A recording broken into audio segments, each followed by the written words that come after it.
Hello friends, Radhe Radhe, जय श्री कृष्ण। कैसे हैं आप सभी लोग। उम्मीद है कि आप सभी लोग बहुत ही बेहतर होंगे, बहुत अच्छे होंगे। तो आज मैं आपको बताऊंगी कि जब आपके घर में तुलसी के पौधे में ऐसी मंजरी आ जाए तो आप इस मंजरी को कब, कैसे और किस दिन निकाल सकते हैं और इसका आप क्या उपयोग कर सकते हैं। तो अ, आप सभी लोगों का हार्दिक स्वागत है मेरे इस चैनल पे। आइए जानते हैं कि हम तुलसी जी के इस मंजरी का क्या उपयोग करें। तो जब भी आपके घर तुलसी का पौधा हो तो अगर उस पौधे में इस तरह से मंजरी आ जाए तो आप उस मंजरी को निकाल सकते हैं। याद रहे कि वो दिन ना तो गुरुवार का होना चाहिए, ना मंगलवार का होना चाहिए और ना रविवार का होना चाहिए। अमावस्या के दिन, पूर्णिमा के दिन और एकादशी के दिन भी हम तुलसी के मंजरी को नहीं तोड़ सकते और ना ही तुलसी के पत्तियों को तोड़ सकते हैं, क्योंकि कहा जाता है कि उस दिन माँ तुलसी भगवान विष्णु के सेवा में लगी रहती हैं और उस दिन तुलसी माँ को नहीं छूना चाहिए और उनकी मंजरी को भी नहीं हटाना चाहिए।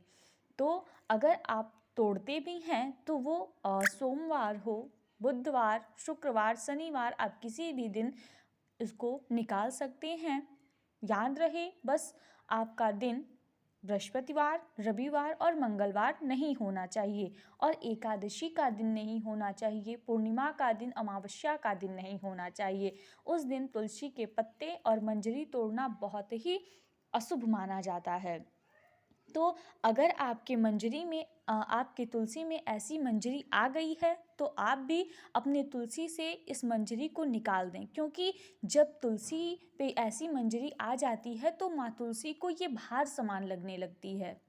और ऐसा कहा जाता है कि तुलसी की सबसे बड़ी सेवा अगर आपको करनी है तो आप उस मंजरी को उनसे अलग कर दीजिए, ताकि वो हल्का महसूस कर सकें, उन्हें भार प्रतीत ना हो। और अगर आप इस मंजरी को तोड़ते भी हैं तो आप ना तो तुलसी का पत्ता कभी बासी होता है और ना तो मंजरी कभी बासी होती है। तो अगर आप तुलसी का मंजरी तोड़ते हैं तो आप इसे भगवान विष्णु को चढ़ा सकते हैं। अगर आपके घर ठाकुर जी हैं तो आप उन्हें ठाकुर जी को चढ़ा सकती हैं, अपने ठाकुर जी को चढ़ा सकती हैं। और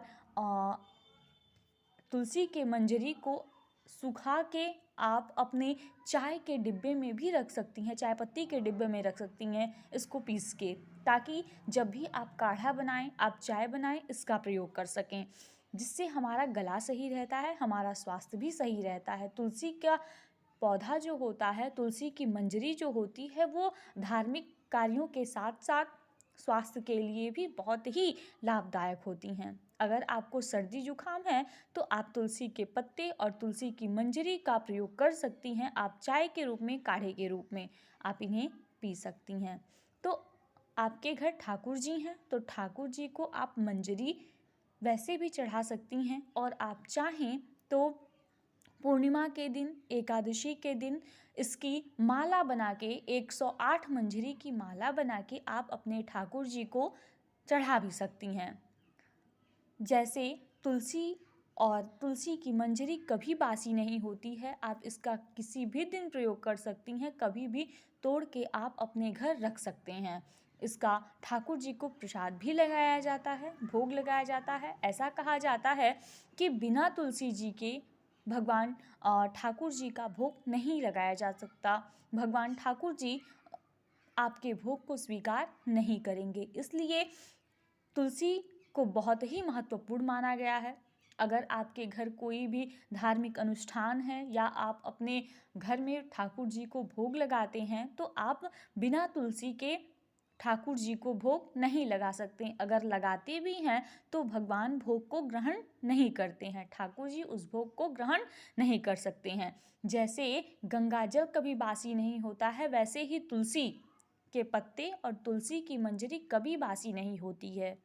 तो आप इसे कभी भी अपने ठाकुर जी को चढ़ा सकते हैं, अपने घर में इसका प्रयोग कर सकते हैं। और याद रहे कि तुलसी जी को कभी भी गंदे जगहों पे, गंदी गंदे पानी में, इन सारी जगहों पे नहीं फेंकना चाहिए।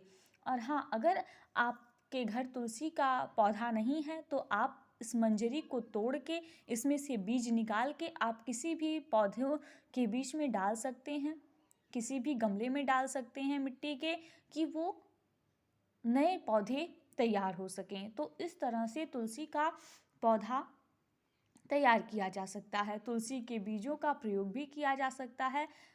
ऐसा कुछ नहीं है कि आप अपने घर में